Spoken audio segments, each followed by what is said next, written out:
What's up, everybody? It's your boy Nate. So as you probably already know, I spend just way too much of my time on the internet reading through every little bit of media news, trying to figure out where people are posting their content, what's the best platforms, and just really what's going on in the industry. And between that and the many comments and DMs that you guys are leaving every day, I think I get a pretty good sense as to where people are posting their content, what platforms people are posting, the problems they're facing, and the common pitfalls and mistakes absolutely every creative should avoid, including you. So today we're going to be going over some of the biggest mistakes content creators are making today. We're also going to be going over some of the recent headlines like the future of TikTok or lack thereof, should the US ban TikTok, and then we're going to be going over all this objectively to determine whether or not it's full of shit. And hopefully you guys will have some takeaways that are going to help you become a better content creator and put out stuff on a platform that eventually does not screw you, because honestly that's what making dope stuff is all about: connecting with people through art, elevating the world with your message. I think everyone can do it. So whether or not you're someone who's already built up a following and just trying to figure out what's going on in the industry, or if you haven't even posted anything online before, still just kind of dabbling into being a content creator, I think that if you stick around to the end, hopefully there's going to be some takeaways for you. And also it definitely helps to smash that like button, like the future of TikTok depends on it, by making it turn blue. It's quick and painless, completely free, like all the videos on this channel. If you like more free stuff, go ahead and hit that subscribe button and the notification bell so you don't miss out on more cool free videos. Anyways, enough of the plugs. In all seriousness,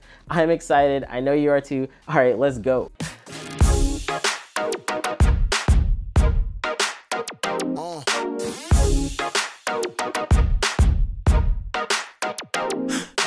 So we're gonna start off with this one that's been brought up a lot lately, and I have to say this one is a little bit spooky because it affects thousands of content creators and millions of app users alike, and it's this: TikTok's future or lack thereof. Now, I gotta admit, as a content creator, this headline struck a chord with me, mainly because TikTok is one of the most interesting video platforms to have come out in the last 5 years. It's a very well-built app. There's a whole bunch of super cool effects, but even better than that, the creative community there are elevating the standards for vertical video, coming up with all of these super cool, really practical effects that people can do at home. It's honestly just one of the most creative communities that I've seen today. And there's just so much creative content coming from people that I normally don't see in the industry. But I've also known for a while that TikTok would be doomed because of its numerous underlying problems that we've seen plague similar apps in the past.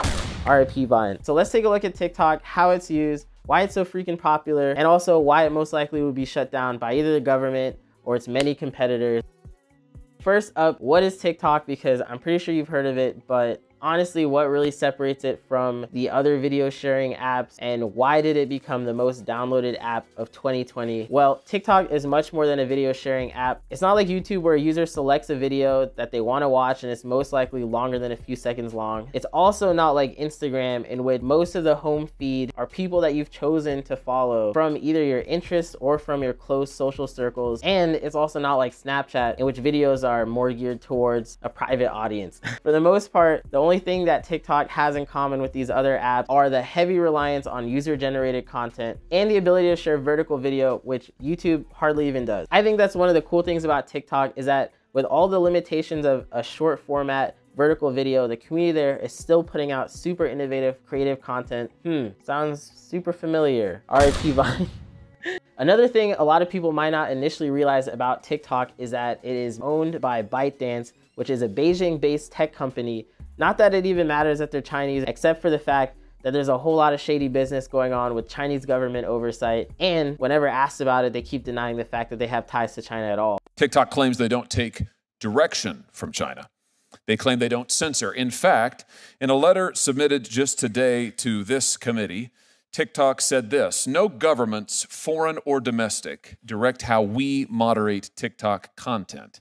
TikTok does not remove content based on sensitivities related to China or other countries. We have never been asked by the Chinese government to remove any content, and we would not do so if asked. That's what they say. But that's not what former employees of TikTok say. Today, the Washington Post is reporting that TikTok's Chinese parent company imposed strict rules on what could appear on the app, in keeping with China's restrictive view of acceptable speech. Also, it is kind of strange that TikTok bought Musical.ly, which at first seemed like a US-based company, yet the headquarters was always in Shanghai to begin with. So yeah, but when asked about it again, they say, hey, we don't really talk to our Chinese offices like that, which was not really confirmed by the fact that they had ex-employees come out and say the exact opposite of that. So these kind of like nuances about the platform, just a little bit shady. And as a content creator, I would be a little bit worried to see that I don't really have a sense of transparency as to really what's going on behind the curtain of TikTok. To make things worse, according to a 2019 lawsuit back in November, not really too long ago, by Misty Hong in California against ByteDance and TikTok, she actually claimed that the company, unknown to its users, however, is that TikTok also includes Chinese surveillance software.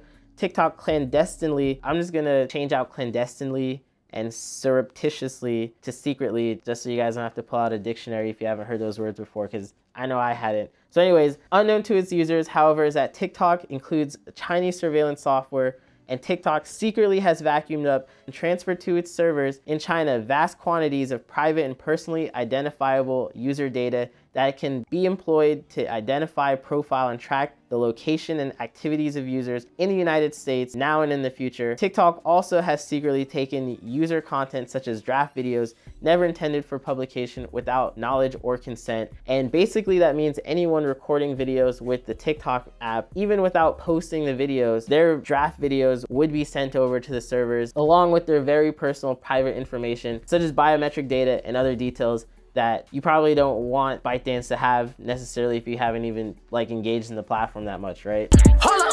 Wait a minute. And what kind of data is TikTok collecting as it runs on our phones? A heck of a lot more than you would think. Images, of course, that users post. But TikTok also collects information about the messages that you send, about the apps that you use, the other apps on your phone. It collects the sites that you visit. It collects your search history. It collects your keystrokes. It collects your location data.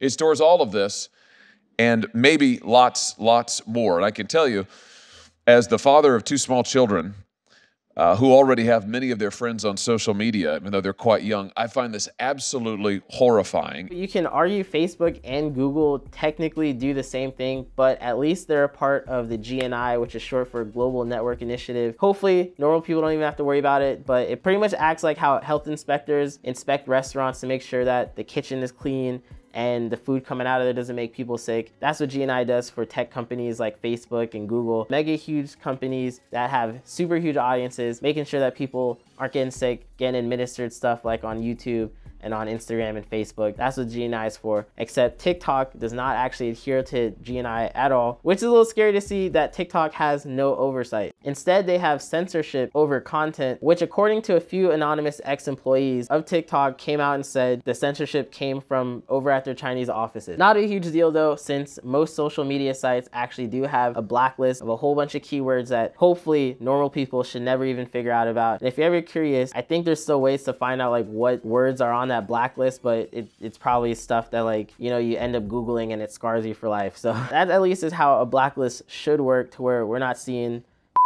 or, you know, a whole bunch of stuff that I'm gonna bleep out because I don't want to get demonetized just for saying it. So not a huge deal, since most social media sites have a blacklist that tend to keep the strangest part of the internet away from us. It's a little bit more concerning though when the ex-employees of TikTok said that it wasn't a traditional blacklist as much as targeted towards political ideas or censoring content from creators that they deemed either ugly, disabled, or too poor for the platform, which as a content creator, yo, that's super fucked up, TikTok. I think great content could be made from anyone, regardless of how they look, what race they are, even their economic background. So for TikTok to specifically censor creators based on those demographics, pretty fucked up, and I can see why a few employees already left. But anyways, amidst all of this backlash, the current employees at TikTok still deny, saying, no, we don't really work with China. Our Chinese offices are super far away from us. And meanwhile, they have thousands and thousands of job openings in the US to try and bolster up a huge US-based workforce to kind of combat any sort of connection with China. So it's kind of a race to see what's really gonna happen. Is the US gonna kick in before TikTok grows too big to kick out? Well, back in November, the US government actually initiated a security review, a national security review of TikTok TikTok, which eventually led to TikTok being banned from the US military. And also, to put a nail in the coffin, TikTok was also recently banned in India in the Australian military, as well as Wells Fargo employees. So if I was a content creator on the platform and my main audience was on TikTok, I would be a little bit scared to see huge swaths of people banning TikTok outright. That does leave, though, the question that a lot of content creators and even journalists now interested, pretty much what will become of TikTok. Will it be banned in the US? And to that, I'd say it's honestly still a little bit too early to tell, but it's not looking good for TikTok's future. So while the US government doesn't actually have a means to outright ban an app from the general public, it doesn't mean that there's not other ways for an app to get kicked from an app store. It might even just be a matter of time before legislation catches up with digital media and online protection. But even if it doesn't, the mere fact that Google and Facebook see TikTok as a threat is already pretty troubling. The last one to stick it to Facebook ended up getting crushed by Instagram stories. RIP Vine. Well, almost RIP Snapchat. You guys bounced back. TikTok is still fighting. In the last few weeks, it's not been looking good. Aside from a huge privacy perspective and the national security risk, there's also another seriously concerning aspect about TikTok that bothered me a lot when I just started using the platform, which was that amidst all of the super dope content and clever dance moves and sick editing and just straight up brilliant camera effects, was a growing exploitation and sexualization of children, which is, yeah, it's just not cool at all. I understand that with the internet, there's all kinds of stuff, and with a growing platform, accidents can happen, but an AI specifically being programmed to promote content with underage children, sometimes half-dressed, doing all kinds of things that I was kind of curious to see as to why it was being so prevalent on the platform. And I guess I wasn't the only one, because Indonesia also previously banned TikTok for a short amount of time before TikTok said, hey, we're gonna have 20 people specifically monitor the content. The same thing then ended up happening, though, earlier this year, in which the FTC fined TikTok $57 million for collecting private data from minors. And that was back in February of this year. And now they're getting reinvestigated this month for violating the terms of their agreement back then. So an AI probably understands that sex sells, but it should not in place for children, especially not exploiting children to grow a platform and then also mine their data. It's just so fucked up on so many levels. I don't know how TikTok's gonna bounce back from that one. That's like probably the biggest bucket. And then even on top of that, you have the fact that a lot of content creators on TikTok don't have a clear means of monetization unless they're like super huge or deemed by TikTok to get monetization. And yet a lot of these people are bringing on a massive following to the platform, which it's kind of strange, though, that TikTok could be the fastest growing app downloaded and have code that honestly kind of does not have any oversight from the governing bodies that tend to oversee some of the largest social media apps. So these are all things to consider, especially if you're a creator on the platform. I think the last and most crucial question that a lot of content creators are wondering, should I leave TikTok? What should the platform be that I put all my dope content? And to that, I'd say stick with TikTok. Maybe not invest all of your eggs in just one basket, because in the past, video platforms, especially super new ones that grow really, really big, really, really fast, either they adapt or they burst. And in the case of Vine, that one pretty much just bursted. But in the case of TikTok, I don't know how they're gonna adapt. If they can do it, kudos to them. And then hopefully everyone who's on the platform then don't have to deal with some of the shady business going on. And maybe they actually don't pose as much of a security risk. Maybe they open up their code to people to see. But before things like that happen, I would be a little bit worried. Maybe consider looking at YouTube as a platform, just because they faced almost a decade of these issues and they've invested billions and billions of dollars into making sure that they're not getting hit with a whole bunch of lawsuits and not also putting out stuff that's detrimental to the community. So that's at least why I find YouTube to be the best at the moment.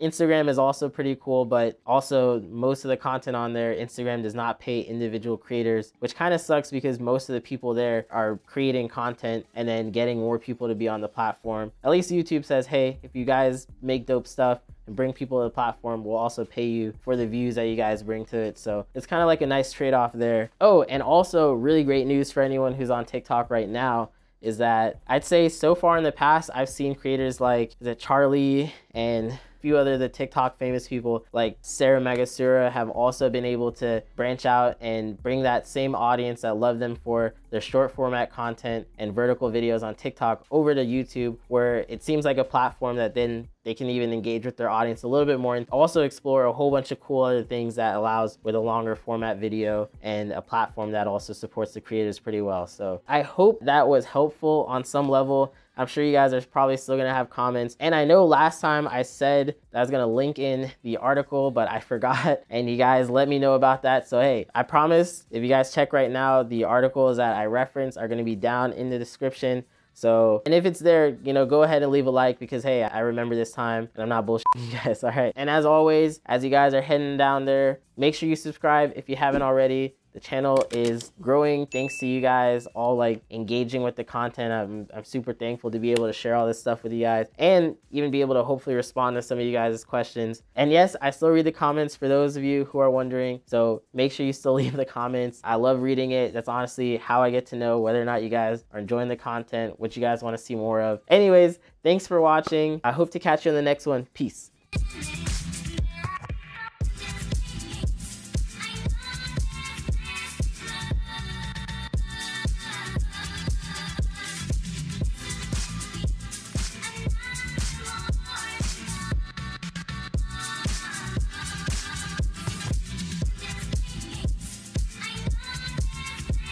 I don't even know how to end the video, so I think I will end it like bloop doop doop. Go ahead and check out some other videos, maybe shit.